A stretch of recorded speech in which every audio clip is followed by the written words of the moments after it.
Hi everyone, welcome back. I'm Rebecca Virginia, and today we're turning some simple Dollar Tree finds into beautiful fall decor. I have several budget-friendly DIYs to share with you, and they are all new, so let's get started. For our first DIY, we're taking the simple stacking trio of pumpkins from the Dollar Tree and turning it into the cutest little scarecrow with a little bit of paint and some simple details. These pumpkins get a totally new look. I wasn't able to find the small trio of pumpkins last year, so my Dollar Tree had a bunch this year, and I actually ended up picking up 3 sets. So I took them out to my backyard and spray painted them white, basically just to be a primer. And then I took the color cinnamon in Rust-Oleum spray paint and I spray painted the bottom pumpkin. And then I wanted to distress it. It's supposed to be the bottom of our scarecrow, so I'm taking some white and just putting in some white lines, being very messy with it. Again, it's going to be a scarecrow who looks like he's going to be outside. For our smallest pumpkin, this is going to be our scarecrow face, so I went in with some white paint. My white spray paint wasn't as bright white as I wanted, so that's why I went in with another layer. Then for the body, I'm going in with this very bright yellow color by Apple Barrel. This is going to be the scarecrow's body. The bottom will be the bottom of it, but this is kind of supposed to be like his shirt. So I went in with some paint pens that I have and started making the stripes. You're kind of creating a gingham pattern a little bit, not exactly. That's why I decided to just freehand it instead of actually going in with tape and making everything perfect. Again, this is going to be a scarecrow that looks like it was supposed to be outside all throughout the fall. So I think if you're a little bit messy or wobbly with the lines, it's really not a big deal. Then again, the bottom pumpkin is supposed to be kind of like his jeans. So I went in with a little bit of blue paint and just made that jean patch, and then went in with my chalk marker and put on the embellishments, and then back in with my black paint pen to make a couple more embellishments on what would be his jeans.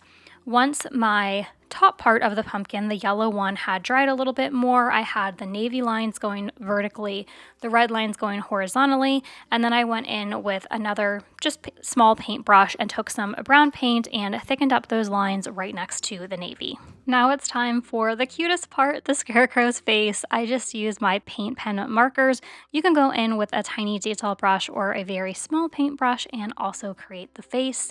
For his hat, I loved this basket that I found at the Dollar Tree, and it was perfect. It already had the raffia straw in it, so it was pretty much ready to go. So I just popped it off of our woven basket, and we're actually going to be using the remaining bits of the basket in a later DIY in today's video. I didn't have any buttons the color that I liked. I actually only had some bright pink buttons, so I painted them brown and put those on. If you watched last week's video, I did an in-depth tutorial of how to do this bow.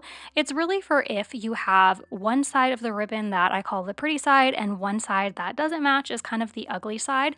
This is a method so that you can get the pretty side to always be facing on your bow. So I kind of walked through it here, but if you want the full in-depth tutorial, make sure to check out last week's video. I absolutely love the way that this DIY turned out. He is currently hanging out in my screened-in porch, and he is the perfect segue into September and some of those fall months.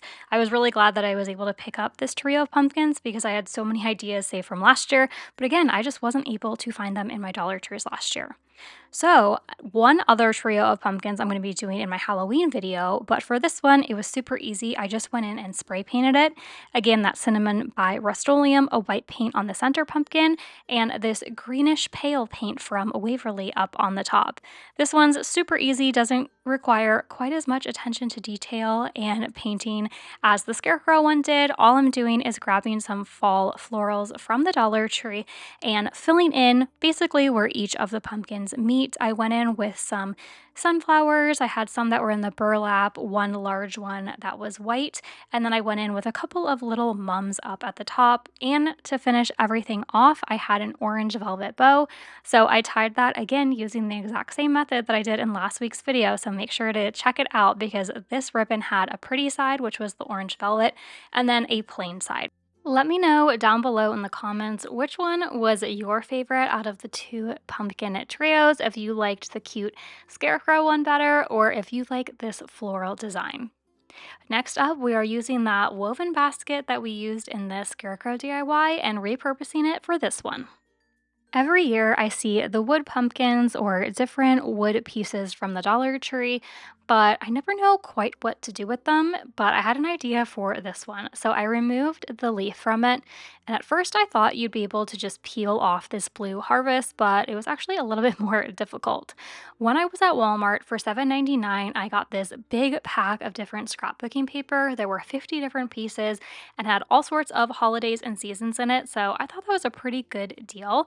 So I really liked this fall pattern, so I ended up cutting it out for the front and also for the back because I think where I'm going to place this in my house, you will be able to see the back. So I want to make sure that that is nice and finished too, and people aren't just staring at, the ugly Dollar Tree for sale label. I put down a little bit of tacky glue and then pressed this down into the top and again in the back. Now we're going back into our deconstructed scarecrow basket. Had to pull the poor guy's head off, and then I started pulling out the woven strips, and I'm basically going to be making a weaving pattern. So I started off with 4 vertical pieces, hot gluing at the top and bottom, but making sure to not hot glue in the center area because I'm going to be going over and under 4 times with the different pieces of that wicker basket. So once I had the 4 vertical ones glued down, cut off the excess at the bottom, and then I pulled out 4 more strips of the basket and wove them over and under, alternating that pattern.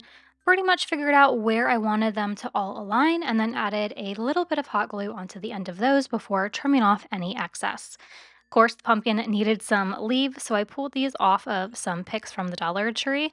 And for the stem, instead of just painting it brown like I was pretty much thought I was going to do, is pretty basic, I decided to be a little bit different and go in with some brown burlap. Thought it added a fun texture to the top. Then I grabbed a bunch of raffia and made a bow and hot glued that onto the center top right underneath the stem. And again, I only had pink and orange pretty bright buttons, so I went in with some paint, painted them the brown color that I liked, and then hot glued those down. A DIY item that you can easily get at the Dollar Tree are the clay pots, and I love to do different crafts with them.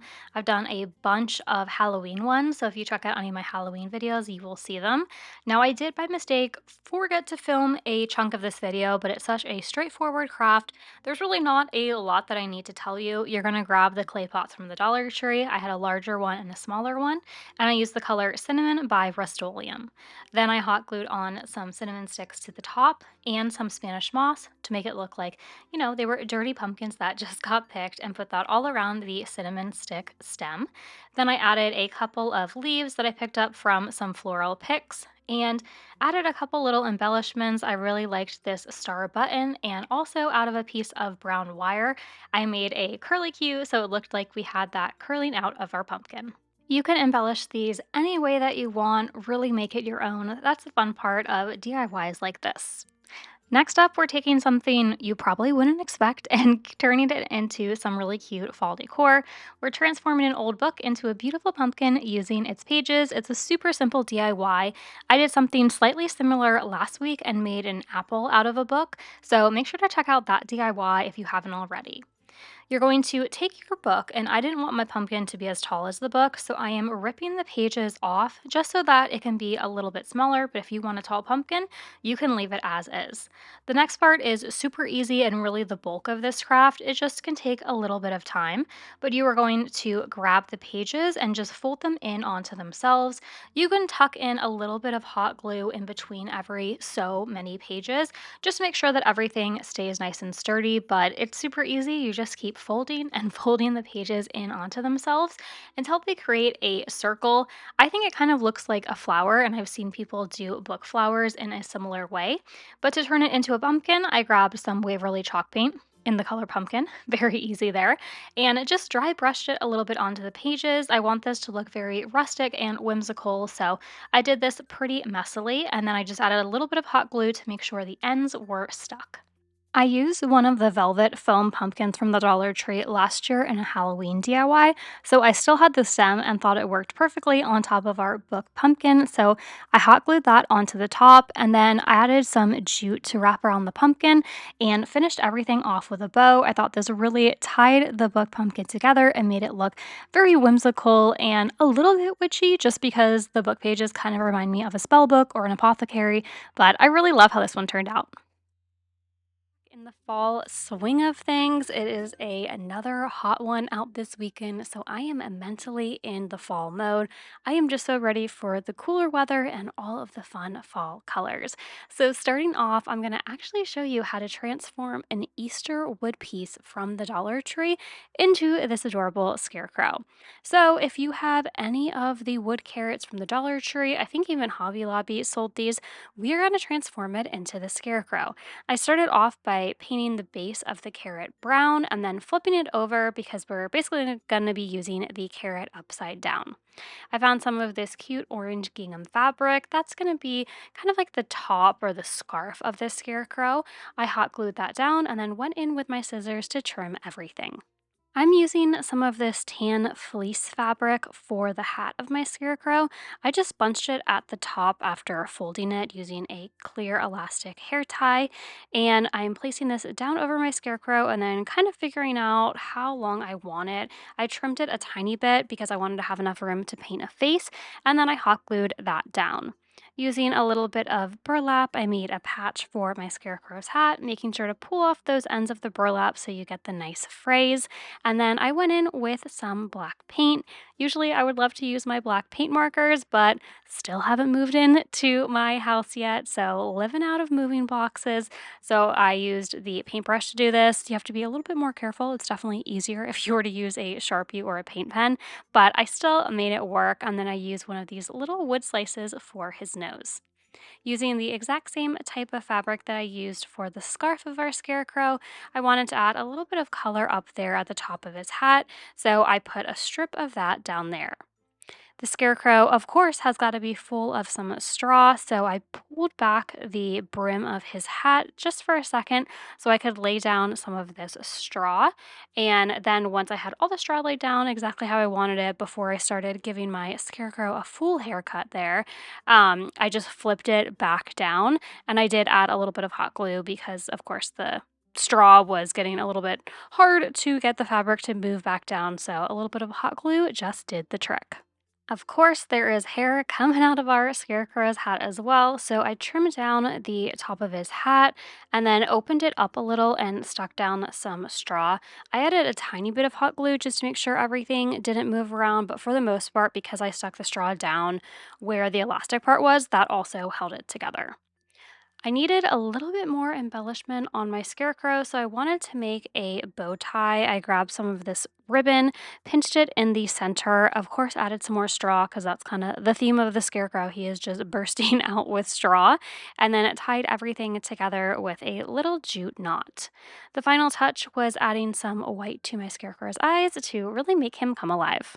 I think the theme for a lot of the crafts in today's video is using up what you already have, like this carrot wood cutout from the Dollar Tree. And the next DIY, I'm also going to be using some mason jar lids.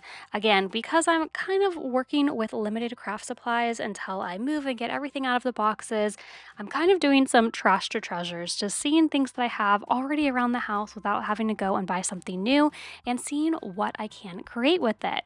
This one was really simple, and again, I already had those mason jar cans lying around.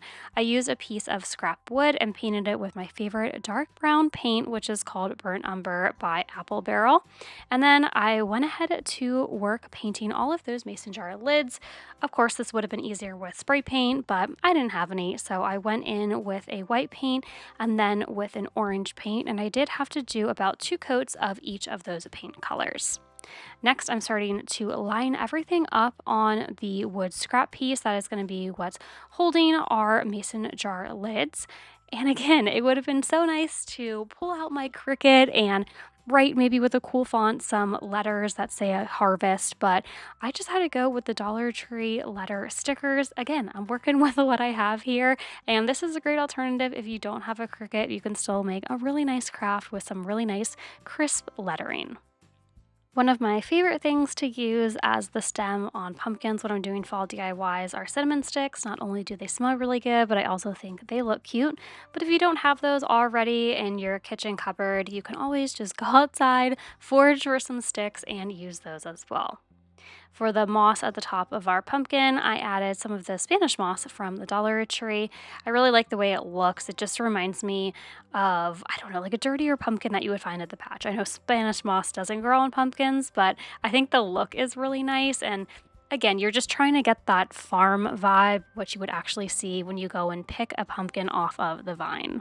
I also made some little curly cues using some green wire and wrapping that just around a paintbrush a couple of times, and then you kind of pull the sprigs apart and you get some really nice curly vines for your pumpkin.